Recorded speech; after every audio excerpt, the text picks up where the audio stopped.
पूरी दुनिया में अब तक कोरोना वायरस से लगभग 15 करोड़ लोग संक्रमित हो चुके हैं और लगभग 32 लाख लोगों की मौत हो चुकी है। अकेले भारत में इस महामारी से मरने वालों की संख्या 2.5 लाख पहुंचने वाली है।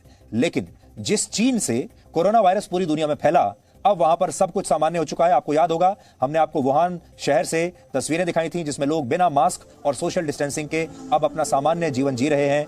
और वहां की तस्वीरें अगर आप देखेंगे तो आपको लगेगा कि कोरोना वायरस का तो वहां नाम भी नहीं है। पूरी दुनिया में कोरोना वायरस फैलाकर ये वुहान शहर अब देखिए कितना आनंद ले रहा है जीवन का। और वहां पर एक ये म्यूजिक फेस्टिवल चल रहा है। ऐसे में हर किसी के मन में यही सवाल है कि चीन ने ऐसा क्या किया कि वहां अब कोरोना वायरस पूरी तरह से नियंत्रित हो चुका है। और इस सवाल का जवाब एक रिसर्च पेपर के जरिए अब सामने आया है। ध्यान से आप सुनिएगा, ये रिसर्च पेपर जब आप सुनेंगे तो आप भी हैरान हो जाएंगे और शायद डर भी जाएंगे।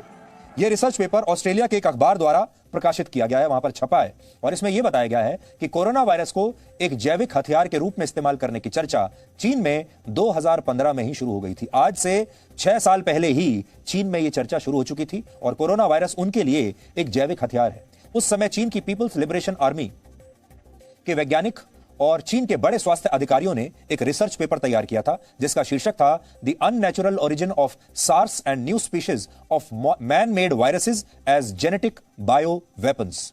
हिंदी में अगर मैं इसका अनुवाद करूं तो इसका अर्थ यह निकलेगा, इंसानों द्वारा विकसित किए गए वायरस की अप्राकृतिक उत्पत्ति और कैसे इनको एक हथियार के तौर पर इस्तेमाल किया जा सकता है।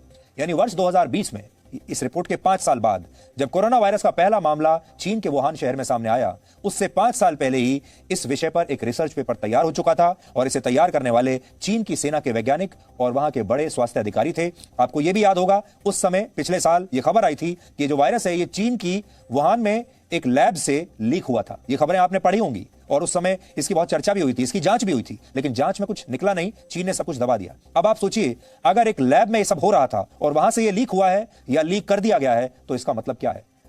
दुर्भाग्य यह है कि उसके बाद दुनिया अपने ही संघर्ष में इतनी व्यस्त हो गई कि किसी ने इस पर बात करना और इस पर शोध करना और इसकी जांच करना बंद कर दिया, क्योंकि सारे जो बड़े बड़े देश थे वो अपने आप में इतने ज्यादा अपने आप में ही व्यस्त हो गए, क्योंकि सबके यहां इतनी बुरी स्थिति थी, वो चीन के बारे में क्या सोचते। और धीरे धीरे धीरे ये सारी खबरें दबती चली गई। अब हम इस खबर को दोबारा से, ये दबी हुई खबर को निकाल रहे हैं और इसे दुनिया के सामने रख रहे हैं। इस रिसर्च पेपर में जिसके बारे में मैं आपको बता रहा हूं, जो ऑस्ट्रेलिया के एक अखबार में छपा है, इसमें तब चीन के वैज्ञानिकों ने कहा था कि कोरोना वायरस बायोलॉजिकल वेपन्स के नए युग की शुरुआत कर सकता है, क्योंकि उनका मानना था अगर इसमें बदलाव किए गए तो यह वायरस इंसानों में बड़े पैमाने पर बीमारी फैला सकता है, जैसा कि अभी हो रहा है। इसी रिसर्च पेपर में चीन के वैज्ञानिक यह भी लिखते हैं कि अगर कोरोना वायरस को हथियार के रूप में इस्तेमाल किया गया तो पूरी दुनिया में यह वायरस इस कदर फैल जाएगा कि इसे नियंत्रित करना बहुत मुश्किल होगा। और जैसा चीन के वैज्ञानिकों ने वर्ष 2015 में 5 साल पहले ही यह सोचा था, अभी पूरी दुनिया में वैसा ही हो रहा है। जब चीन की पीपल्स लिबरेशन आर्मी के वैज्ञानिक वर्ष 2015 में इस पर शोध कर रहे थे, रिसर्च कर रहे थे, तब उनका मानना था कि तीसरा विश्व युद्ध बायोलॉजिकल वेपन्स के आधार पर ही लड़ा जाएगा, क्योंकि दुनिया पहले 2 विश्व युद्धों में केमिकल और परमाणु हथियारों का इस्तेमाल कर चुकी है और इनसे बचने के लिए कई बड़े देशों ने आधुनिक तकनीक भी अब विकसित कर ली है। इसलिए अब सही समय आ गया है जब आप केमिकल वेपन्स नहीं बल्कि बायोलॉजिकल वेपन्स का इस्तेमाल शुरू करें। यानी 2015 में ही चीन ये समझ गया था कि अगर वो दूसरे देशों का मुकाबला करना चाहता है और दुनिया को जीतना चाहता है तो उसे वायरस को ही एक हथियार के रूप में विकसित करना होगा, क्योंकि दुनिया के किसी भी देश के पास वायरस से बचने की कोई तकनीक है ही नहीं। दुनिया भर के लोगों ने केमिकल वेपन से कैसे बचना है वो तो तकनीक निकाल ली, लेकिन इस वेपन से, इस हथियार से कैसे बचना है इसकी तकनीक किसी के पास नहीं। और इसी लूप होल को चीन वर्षों पहले समझ गया था। इस रिसर्च पेपर की सबसे बड़ी बात यह है कि चीन ने आज से 6 वर्ष पहले यह मान लिया था कि कोरोना वायरस को युद्ध में भी इस्तेमाल किया जा सकता है और इसे लंबे समय तक जिंदा रखने की क्षमता भी चीन के पास मौजूद है।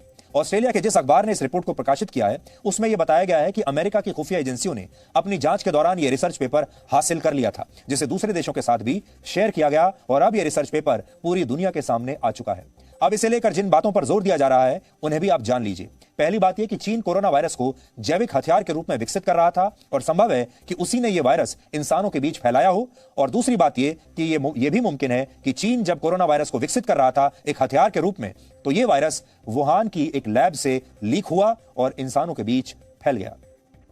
चीन पर यह सारे प्रश्न इसलिए भी उठते हैं क्योंकि उसने कभी भी इसकी जांच के लिए वर्ल्ड हेल्थ ऑर्गेनाइजेशन को सहयोग नहीं किया। अगर वो सही है और यह वायरस उसकी लैब से इंसानों के बीच नहीं फैला है तो फिर चीन किसी भी तरह की जांच से इतना घबराता क्यों है? ये एक बहुत बड़ा सवाल है और इसी सवाल का जवाब ढूंढते हुए अमेरिका की खुफिया एजेंसियां इस रिसर्च पेपर तक पहुंच गई। और अगर इस रिसर्च पेपर को पूरी तरह से सही मान लिया जाए तो यह कहना गलत नहीं होगा कि कोरोना वायरस से मारे गए 32 लाख लोगों की हत्या हुई है और इस नरसंहार के लिए, इन 32 लाख लोगों की हत्या के लिए चीन को जिम्मेदार माना जाना चाहिए।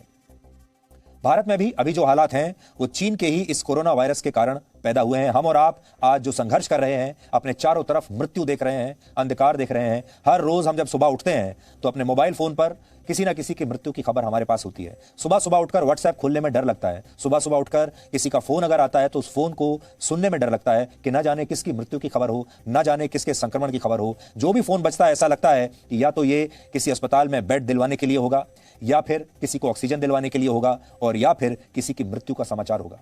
यह स्थिति भारत में अब आ चुकी है। यहां हम आपको एक और बात बताना चाहते हैं, वो ये कि कोरोना की दूसरी लहर से पहले भारत कई देशों को वैक्सीन भेज रहा था, कई देशों को मदद कर रहा था, जिस पर हमारे देश के बहुत सारे नेता और बहुत सारे लोग अब आपत्ति कर रहे हैं कि भारत दूसरे देशों को मदद क्यों कर रहा था, ये वैक्सीन दूसरे देशों को क्यों भेज रहा था। और इससे अंतर्राष्ट्रीय मंच पर भारत की छवि कुछ महीने पहले तक बहुत मजबूत हो रही थी। आपको भी याद होगा, मार्च तक पूरी दुनिया में अंतर्राष्ट्रीय स्तर पर भारत की छवि बहुत मजबूत थी, क्योंकि न सिर्फ भारत ने इस वायरस को कंट्रोल करके रखा बल्कि दूसरे देशों तक मदद भी पहुंचाई ऐसे समय में। लेकिन फिर जैसे ही भारत दूसरी लहर की चपेट में आया, चीन ने इसे एक शानदार मौके की तरह लिया और अब चीन इस मौके का पूरा फायदा उठाकर अपनी छवि को चमकाने में लगा हुआ है। आपको याद होगा, अब हम अपनी स्थिति से ही संघर्ष कर रहे हैं। अब हमारे पास इतना न तो समय है न संसाधन है कि हम दुनिया के बाकी देशों के बारे में सोचें। अब तो हमारी स्थिति यह है कि अगर हमने अपने बारे में ही सोच लिया वही काफी है। अगर अपने आप को इस संकट से निकाल लिया वही हमारे लिए बहुत है। बाकी देशों के बारे में तो अब हमारे पास ना फुर्सत बची है और ना ही हमारे पास संसाधन बचे हैं। तो अब जब भारत से यह मदद बंद हो गई और भारत व्यस्त हो गया अपने ही लोगों के अंदर, अपने ही देश के अंदर, तो बाहरी दुनिया में एक खाली जगह आ गई। अब उस खाली जगह को भारत की बजाय चीन भरने की कोशिश कर रहा है और इस समय चीन अफगानिस्तान, बांग्लादेश, नेपाल और श्रीलंका को दवाइयां भेजने का वादा कर रहा है। ये सारे भारत के पड़ोसी देश हैं जिन्हें अब तक भारत मदद कर रहा था। ये भारत पर आश्रित थे और आप जानते हैं ये भी कूटनीति का एक बड़ा हिस्सा होता है। हम ये नहीं चाहते थे कि हमारे पड़ोसी देशों को चीन वैक्सीन भेजकर उन्हें अपनी तरफ कर ले, लेकिन अब चीन को मौका मिल गया और चीन ने इन सारे देशों से वादा कर दिया है कि वो इन्हें सारी मदद भी भेजेगा, वैक्सीन भी भेजेगा। और इन तमाम देशों को ना चाहते हुए भी अब चीन से मदद लेनी पड़ेगी, क्योंकि भारत तो अब इस स्थिति में रहा नहीं कि वो कोई मदद कर सके। और अगर भारत ने कोशिश की भी तो अंदरूनी राजनीति इतनी ज्यादा है भारत के अंदर कि भारत में विपक्ष के जो लोग हैं और भारत के अपने भी एक जो लोग हैं जिनकी ये अब राय बन रही है, वो शायद अब सरकार को देश के बाहर किसी की मदद करने देंगे नहीं। तो चीन अब इन सारे देशों को मदद का वादा कर रहा है और अब सोचिए, चीन भारत से भी ये कह रहा है कि हम आपको पूरी मेडिकल सप्लाई भेजेंगे, आपको पूरी मदद करेंगे। चीन ऐसा इसलिए कर रहा है ताकि पूरी दुनिया ये भूल जाए कि ये महामारी चीन से ही शुरू हुई थी। यानी सबसे पहले चीन ने ये बीमारी सबको दी और अब उस बीमारी का इलाज भी वही देना चाहता है।